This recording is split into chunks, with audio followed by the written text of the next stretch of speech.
So one of the interesting things about the basic decompensation pattern is that it can apply to a wide variety of examples of decompensation.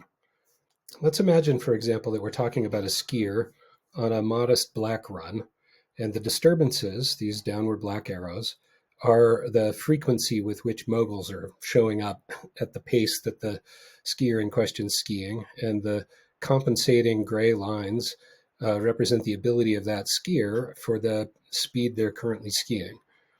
The new disturbance might be a moment when the skier didn't notice that they missed the sign that was indicating they were entering a double black diamond run. And in this stretch, the bumps come harder and faster. And here we can see that the skier is now outside of their ability, and they're for a time they're able to turn faster to meet the steeper slope and the higher speeds they're coming. But at some point, they bottom out on their own abilities. Probably at this point, they're starting to get back on their heels and find themselves having an even harder time turning. This is the point at which we're probably entering what we would call decompensation. As I said, they're on their heels, the bumps are coming too fast, their ability to turn is degrading, and at some point they wipe out.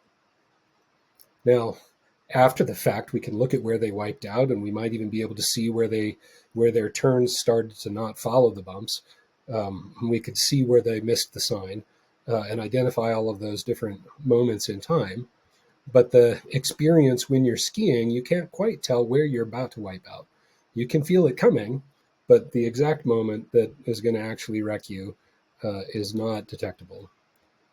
And then let's consider a different system where maybe this is the entire software industry, and the change in business as usual is the end of 0% financing and the change in availability of venture capital. And so that creates a new normal and a different level of stress.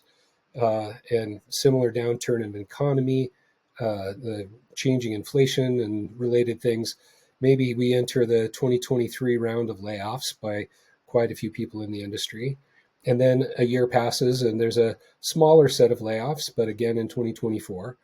And at some point, we're entering a new presidential administration who are radically changing the financial model for the federal government.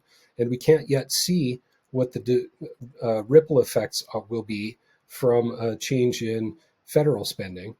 But we're probably somewhere still maybe within target range. It's a little hard to tell.